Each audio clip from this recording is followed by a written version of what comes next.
Բարի լույս,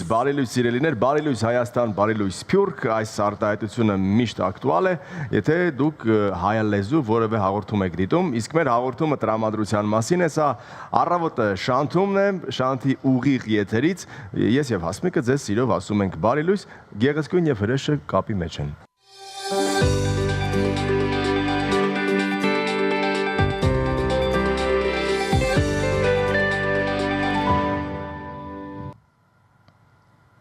Վերադարձանք գովազդից ու արդեն մեր տաղավարում է մարդ, ով կարելի ասել մի նոր նշաձող սահմանեց համաշխարհային օպերային արվեստում, ում ծափահարել են աշխարհի ամենահեղինակավոր թատրոններում։ Այսօր նա համաշխարհային օպերային փառատոնների, թատրոնների թոփ խաղացանկերում է։ Մեր տաղավարում է օպերային արտիստ, տենոր, պետական մրցանակակիր Արսեն Սողոմոնյանը, նա Հայաստանում է եւ չէին կարող առիթը բաց թողնել ու նրան մեր տաղավարում չհրավիրել։ Բարև ձեզ, բարի լույս։ Բարի լույս։ Ինչպե՞ս եք։ Շնորհակալ եմ։ Լավ, դուք ինչպե՞ս եք։ Հրաշալի։ Եկեք սկսենք սկզբից, ինչպես է սկսվել ձեր ճանապարհը դեպի օպերային արվեստ եւ միջազգային բեմեր։ Դա շատ երկար կստացվի սկզբից սկսելը։ Սկսել եմ շատ վաղ հասակում երաժշտական դպրոցից, այնուհետև կոնսերվատորիա եւ այսպես շարունակ պրոֆեսիոնալ աշխատանքով։ Մեր օպերային թատրոնը եւ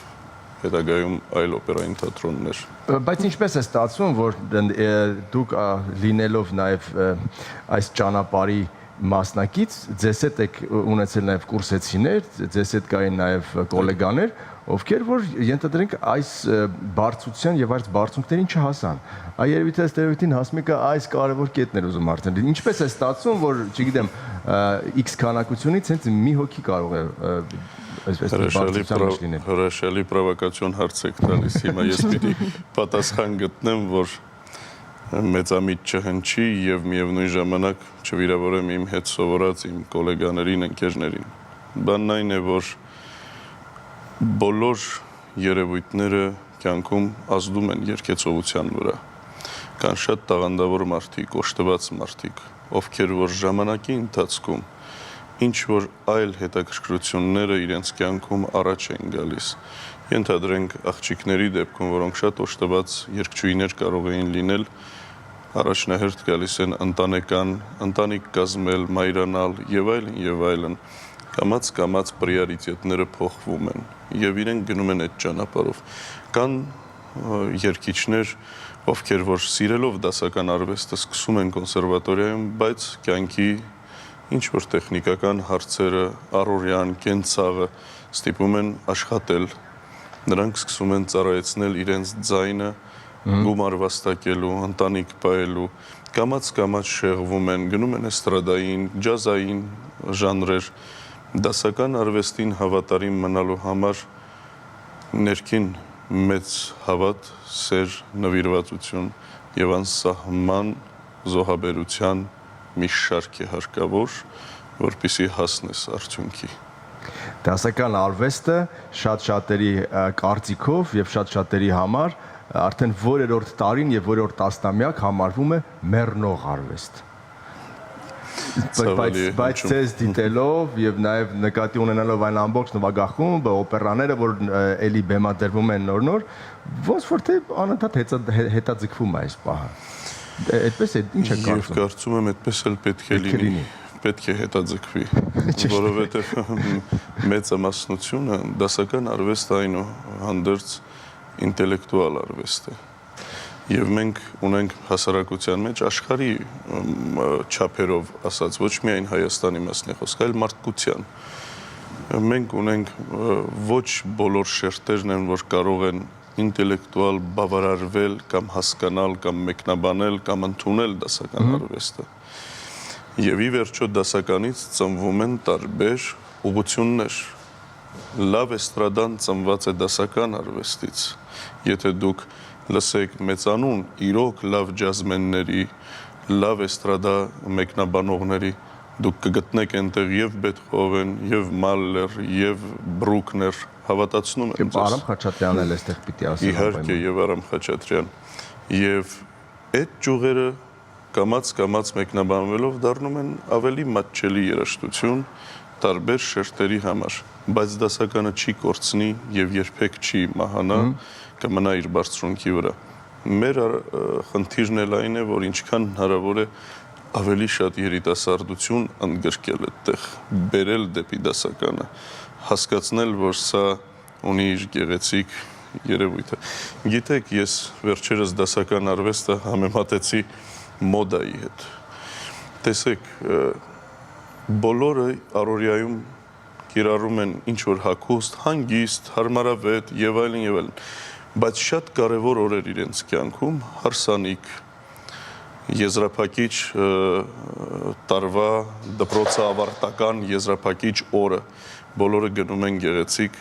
ֆրակներ, սմոկինգներ, աղջիկները հագնում են երեկոյան շորեր, փոխում են մեյքափը,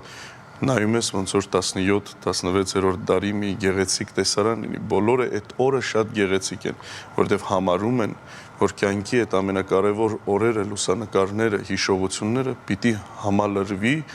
այդ գեղեցիկ հագուստներով, սա դասական արվեստն է։ Եվ նաև մենք տեսնում ենք YouTube-ում ձեր դիտումները, որոնք միլիոնավոր են եւ այստեղից կարելի է ենթադրել, որ իսկապես մարդկանց հետաքրքրում է եւ մարդիկ ունեն այդ ինտելեկտուալ շեմը, որպեսզի լսեն եւ ընկալեն ձեր ստեղծագործությունները։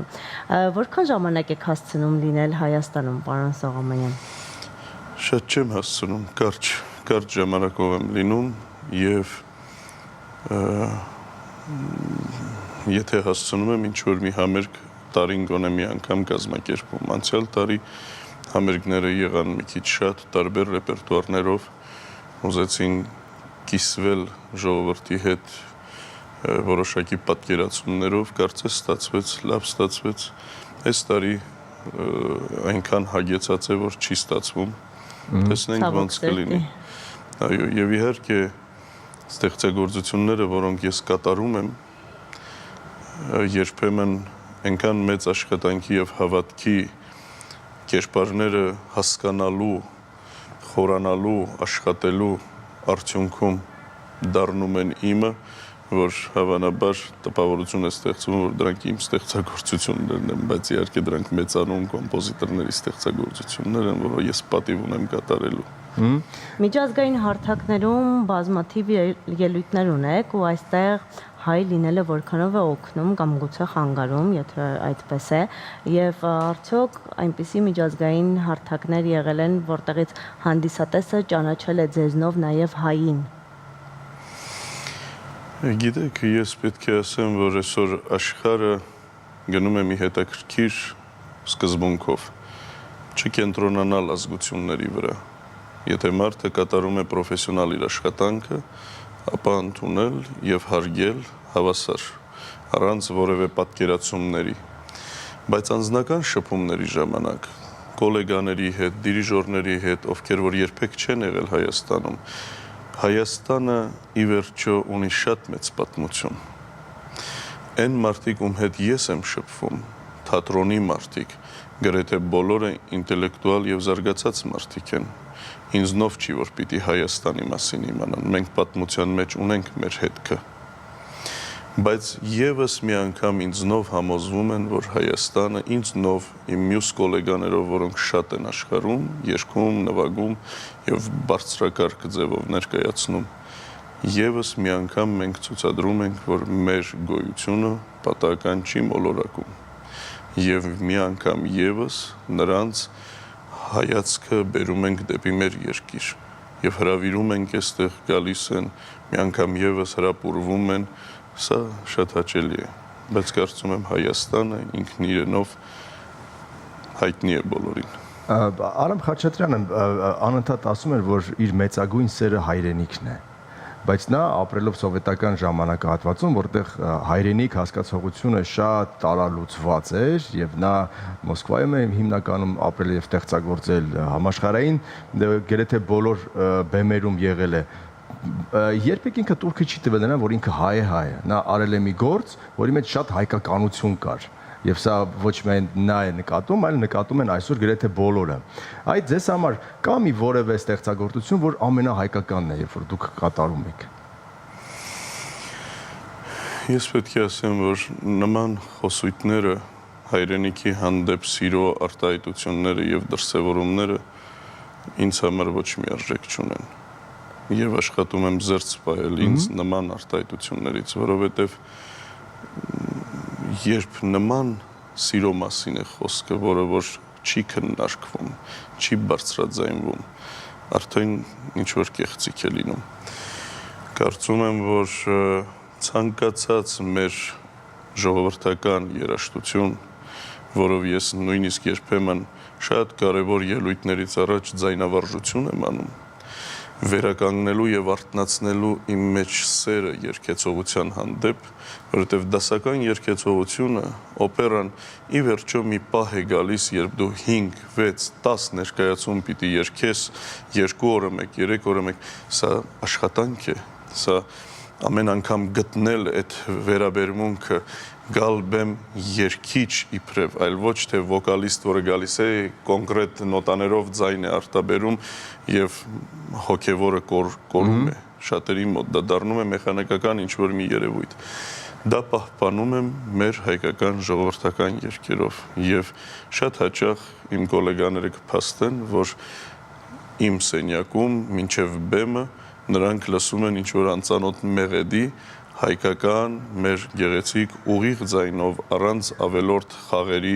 ավելի հարի մեր հարևան պետությունների, ես երգում եմ մաքուր ձայնով, բայց հոգով եւ սրտով, արտնացնելով իմ մեջ այդ սերը, ինչի եմ ես զբաղվում այս մասնագիտությամբ, գալիս բեմ եւ մեկնաբանում Պուչինի, Վերդի եւ այլն եւ այլն, եւ դա համադրումը հրաշալի է ստացվում, հավատացնում եմ, երբ իմ սենյակում ես ձայնավարժության փոխարեն երգում եմ մեր ժողովրդական երգը եւ այդ հոգեբանությամբ գալիս ու երգում պայացները, հավատացնում եմ, շատ իրական եւ գեղեցիկ է հնչում։ Իսկ որոնք են այդ երգերը, որոնք երգում եք, այդ հայկական երգերը։ Շատ են, ես շատ հին երգեր եմ երգում, որոնք նույնիսկ այսօր մոռացված են։ Ես շատ սիրում եմ այդ երգերը, ժամանակին Նորայր Մնացականյանն էր երգում, իր երգացանկում ուներ եւ Հովանես Բադալյանի կատարումներից ինձ լսած հասած շատ գեղեցիկ երգեր ունենք ժողովրդական, որը իդեպ ձայն է պահանջում է դասական շնչառություն, նորմալ երգեցողություն եւ հավատացնում եմ ցանկացած հորինված վոկալիզներից ավելի լավ է բացում, որովհետեւ բացելով ձայնը նա բացում է նաեւ հոգին, արտահայտումը եւ դու բեմ ես գալիս ոչ թե ինչ որ մի այսպես կոնկրետ նոտաներ երգող մարդ, այլ գալիս է երգիչ, որը այդ էմոցիաներով իր սերը արտացոլում է Պուչինի, Վերդի երաժշտության միջոցով։ Իսկ հայկական, այսպես ասած, երկացանկում Սայաթնովան էլ տեղ ունի։ Իհարկե, ինձ համար ունի։ Որովհետև ասում են, հիմա ձեզնից պիտի իմանանք, որ եթե դու ուզում ես մի որևէ տեղ երգես եւ մարդիկ իմանան, որ դու կարողանում ես երգել, պիտի երգես Սայաթնովա։ Դա ճիշտ է թե՞ ոչ։ Նաեւ, ինչու ոչ, իհարկե։ Գիտեք, օպերային երգեցողությունը, դասական երգեցողությունը իր կոնկրետ ուղղվածությամբ երբեմն կարող է սառը թվալ, եթե դու դրա մեջ չդնես հոգի եւ սեր։ Մեր ժողովրդական երգերը, մեր իրական ժողովրդական երգերը, այն երգերը չէ, որ այսօր հայրենով երբեմն կատարվում են, այլ ուղիղ գեղեցիկ ձայնի հնչողությամբ, երբ այդ ամենը պահանջում է հրաշալի բարձրություն եւ այլն, մեկնաբանություն, բառի հանդեպ, հասկանում եք, այս ամենը բերում է լիովին դասական կատարման։ Պարոն Սողոմյան, ներողություն, դուք շատ գեղեցիկ հայերենով եք խոսում, շատ կիրթ հայերենով եւ շատ նախանձելի հայերենով եք խոսում։ Լեզվամտածողությունը ձեզ մոտ հայերեն է, որովհետեւ լիբրետոները հիմնականում իտալերեն են լինում։ Դուք ո՞նց եք կարողանում այսպես բառից լեզվից լեզու անցնել։ Այդ բառը, երբ որ դուք ասում եք, դուք դա ընկալում եք հայերեն լեզվամտածողության մեջ, թե իտալական լեզվամտածողության մեջ։ Գիտեք, պետք է ասեմ, որ բանն այն է, որ հիմա մենք զրույց ենք վարում հանրային ուրեմն հարթակում, բայց ես առօրյայում եմ այսպես խոսում։ Այնպես չի, որ հիմա դուրս եմ գալու ու իմ խոսելաձևը փոխվի, ճանաչողները գիտեն, Առօրյայում հարազատներիս հետ, սա իմ խոսելավոճն է, սա իմ կերպարն է եւ ես այսպիսի մարդ եմ։ Բայց եթե մենք հիմա անցնենք ռուսերենի, հավատացնում եմ ձեզ, դուք կլսեք գրեթե նույն մակարդակի խոսույթ եւ խոսակցություն։ Եվ ձեր մոտ ոչ մի կասկած չի հարուցի, նույնիսկ կարող է մտածեք, ես հայերենի չեմ տիրապետում։ Երբ աշխատում եմ իտալերենով եւ օպերայի մեջ ուսումնասիրելով շորեր, շաբաթներ տևում են, երբ մենք սովորում ենք դերը, հետո ամիսներ, երբ դա գալիս է քո օրգանիզմ, ճիշտ է շատ ժամանակներ են լինում, որ դեբյուտը շատ ավելի մոտ է, քան դա գալիս է, հասցնում ես մարսել օրգանիզմը ճանաչի։ Դա էլ արդեն պրոֆեսիոնալության օգնությունն է գալիս, բայց ժամանակ պետք է։ Եվ այդ ամբողջ ժամանակը աշխատելով դերի վրա, ամեն բառի վրա, բառի մեկնաբանության, շեշտադրության, հենց որ գալիս ես բեմ իտալական օպերայում պիտի երգես այդ դերերքը, ակամայից այդ ֆիզիկական հիշողությունը, մտավոր հիշողությունը եւ մարմնավորումը, որ դու վերցրել ես կերպարը քեզ վրա, այլևս դու հայերեն խոսող Արսենը չես, դու Օթելոն ես, դու Կանյոն ես։ Եվ եթե դու հավատացել ես եւ փորձում ես մարմնավորել, անցկացնել քո մեջով Ստանիսլավսկու տրված համակարգով, եւ ի վերջո եթե դա չստացվի, հավանաբար չեն բացվի նման թատրոնների դռներ, դա պիտի լինի, որ ինչ որ ձևով առանձնանա քո կատարումը, քո մեկնաբանումը, չլինի հազարավորներից մեկը, հետեւաբար դու մտածում ես բեմում իտալերեն եւ հավատում ես, որ դու կանյոն ես, կանյոն, որը իր էմոցիան արտահայտեց այդ բառով եւ այդ բառը այնքան արդարացի է, որտեւ դու դա էմոցիոնալ ձևով ճիշտ տեղին ես ասում, բոլոր երաշտական ակցենտները, խոսքի, զգացմունքային շարժումը, ամեն ինչ համընկնում է։ Եվ այդ ժամանակ դու կարիք չունես նույնիսկ մտածելու որևէ լեզվով, դու մտածում ես լիբրետոյի լեզվով, կերպարի լեզվով։ Սա է։ Քանի որ իտալական վոկալից խոսեցինք, իտալերենից խոսեցինք, այս շատ արտիստների համար երազանքել ասկալայում ելույթ ունենալը, որն է ձեր ամենասիրելի բեմը, որն է ձեր ամենասիրելի վոկալը եւ որքան հաճախ եք ելույթներ ունենում դուք։ Ելույթները շատ հաճախ են, լեցուն գրաֆիկը, ինչի համար շատ ուրախ եմ։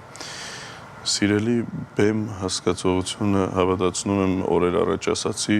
երբ բեմում ես տարբերություն չկա ընդհանրապես։ Սիրելի թատրոն հասկացողությունը, եթե խոսում ենք արխիտեկտուրայի մասին, իհարկե տարբեր կառույցներ կան, որ նայում ես, հարապուրվում ես, բայց ինձ համար թատրոն հասկացողությունը եւ օպերա հասկացողությունը դա գործողությունն է, երևույթը։ Եվ այդ երևույթը ես այնքան եմ սիրում, որ նույնիսկ կյանքում չեմ տարանջատում իմ բնույթը այդ գեղեցիկ երևույթից։ Հետևաբար շենքի եւ կառույցի տարբեր ֆորմաները ինձ համար չեն հանդիսանում թատրոն։ Թատրոնը հենց այն երևույթն է, երբ ես դուրս եմ գալիս բեմ հանդիսատեսի առաջ եւ դա բոլորը նույնն են։ Իսկ հանդիսատեսն է նույնը ձեզ համար, եվրոպական հանդիսատեսը, Նյու Յորքում եք ելույթ ունեցել այնտեղի եւ հայկական հանդիսատեսը։ Հանդիսատեսը, որը սիրում է օպերա,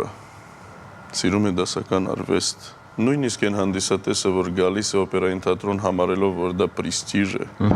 համարելով, որ պիտի անպայման այցելի մետրոպոլիտեն, քանի որ տուրիստ է եկել է այնտեղ, կամ մեծ թատրոնը Մոսկվայի, կամ Grand Opera եւ այլն, կամ Covent Garden,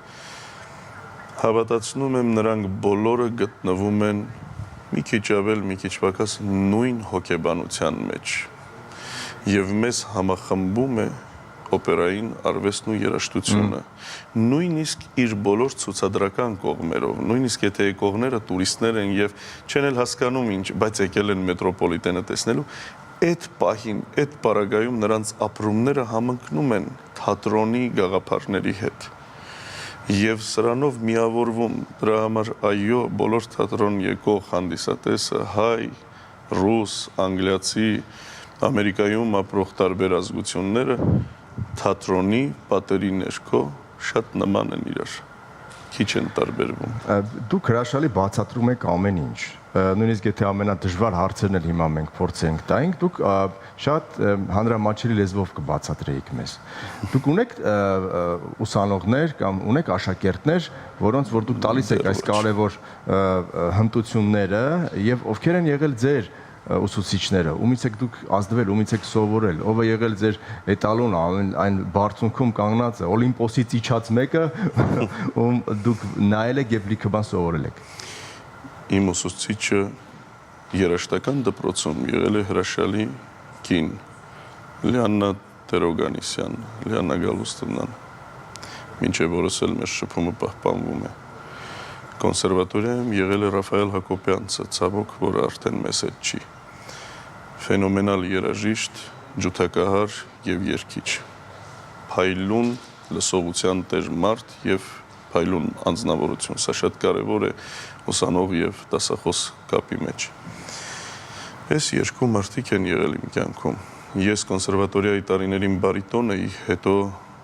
8 տարի է ինչ տեղափոխվել եմ տենորային ռեպերտուար, որովհետև ամբողջ կյանքս սիրում էի դա, բայց տեմբրը այնքան հարուստ էր եւ թավ, որ վոկալի հնարքները սովորեցի բարիտոնի տիսիտուրայում, քանի որ ռիսկային էր երիտասարդ հասակում, երիտասարդի հոգեբանությամբ երգել դրամատիկ դերերը, դա կարող էր կործանարար լինել, էմոցիոնալ ֆոնը կարող էր ծածկել հնարավորությունները վոկալային եւ ավելի առաջ ընկնելով խեղդեր այդ ամենը։ Ռաֆայել Հակոբյանը հրաշալի դասախոս լինելով ուղղակի խնդրեց եւ արգելեց մինչեւ 30-31 տարեկան նման էքսպերիմենտների գնալը եւ ես Աստծուն եմ շնորհակալ, որ ինձ տվեց այդ խոհեմությունը լսել եւ սպասել դրան։ Եվ 32-ում նոր կամած ես կարողացա շոշափել այդ տենորային դրամատիկ տենորի տիսիտուրան եւ անցնել այնտեղ։ Ինչ վերաբերում է ուսանողներին, որպես այդպիսին չէ, ուսանողներ չունեմ, բայց գրանցած հաջողությունները, ելույթները շատ երիտասարդների մոտենում են, խնդրում են իրենց լսել, մի քանի կարծիք հայտնել։ Իհարկե սա ոգևորող է եւ շատ հաճախ վերջերս մի քիչ էլ ես իմ տարիքից մեծ եմ երևում ավելի մեծ հարգանք եմ ներշնչում իրենց, նույնիսկ իմ տարիքի տղաները գալիս են, այնպես են հետս խոսում, ոնց որ ես արդեն մի ակսակալ մեկն եմ, բայց նույնիսկ միգուցե ամիսներով ինձանից մեծ լինեն, ինչևէ լսում եմ եւ ոնց եղավ 32 տարեկան էի արդեն շատ էին մոտենում։ Խնդրում ենք մեզ ցույց կտաք, սա մեզ ցույց կտաք, մի հատ ինձ կլսեք, դե հաճելի է, լսում եմ, տենորներ էին գալիս, սկսեցի ցույց տալ ինչ-որ բաներ, տեսնում եմ արդեն ինձ մոտ ստացվում է, հեշտությամբ ցույց եմ տալիս եւ կամաց սկսեցի շոշափել եւ ի վերջո տեղափոխվեցի այդ իմ երազած, այսպես ասած, տիսիտուրան եւ ռեպերտուարը, քանզի փոքր տարիքից միշտ սիրել եմ տենորի հնչողությունը, այդ երգեցողությունը, այդ պորտքումը եւ հենց դրամատիկ։ Իհարկե, ինչ վերաբերվում է կումիրներին եւ այլն, չեն եղել այսպեսի։ Ունեմ շատ սիրած երգիչներ։ Մեկի մոտ էս կատարումն է անգերազանցելի, մյուսի մոտ մյուս կերպարը եւ այլն։ Եվ իհարկե մեծ մասամբ սրանք իտալացի երգիչներն են, Ֆրանկո Կորելի, Բենյամինո Ջիլին, որ ինձ համար մի այլ բարձրունքի վրա է, Կարուզոյի ձայնագրությունները ինչ մեզ հասել են, Մարիո դել Մոնակոն, այսինքն այն անունները, որը բոլորս սիրում ենք, բոլորս ճանաչում ենք եւ մեր հետագայում արդեն մեր իրականության մեջ մեր մեծանուն Գեգամ Գրիգորյանը, Բարսեղ Թումանյանը, որ բացեցին մեզ համար այս աշխարհի դռները, առաջինները, այսպես ասած, որ թույլ տվեցին մեզ որպես եւ իբրև հայ ներկայանալ ու արդեն չզարմանան աշխարհում, որ այս որտեղից են, ովքեր են եւ այլն, նրանք այդ հարթակները արդեն ոնց որ ասած անցել էին եւ սա շատ հաճելի զգացում է։ Մեր զրույցն է լինելու է շատ կարևոր այսպես ասած, case բոլոր նրանց համար, ովքեր ուզում են փոքր-ինչ մոտենալ գոնե դասական արվեստին, դասական երգիծողությանը եւ հետո կնայեն եւ շատ բաներ կլսեն եւ կիմանան ձեզանից, պարոն Սողոմոնյան։ Շնորհակալ ենք, որ մեր տաղավարում եք, շնորհակալություն, որ ձեր հագեցած գրաֆիկում կարողացաք գոնե մի 20 րոպե ժամանակ գտնել, գալ մեզ մոտ եւ Շնորհակալություն զրույցի համար։ Չեն կարող ձեզ բաց թողնելուց առաջ ձեզ չվայելել հերթական անգամ, բայց արդեն ձեր կատարումներից մեկը հենց հիմա մեր եթերում մեր տաղավարում էր օպերային արտիստ, տենոր, պետական մրցանակակիր Արսեն Սողոմոնյանը։ Շնորհակալ ենք զրույցի համար։ Շնորհակալ եմ շատ։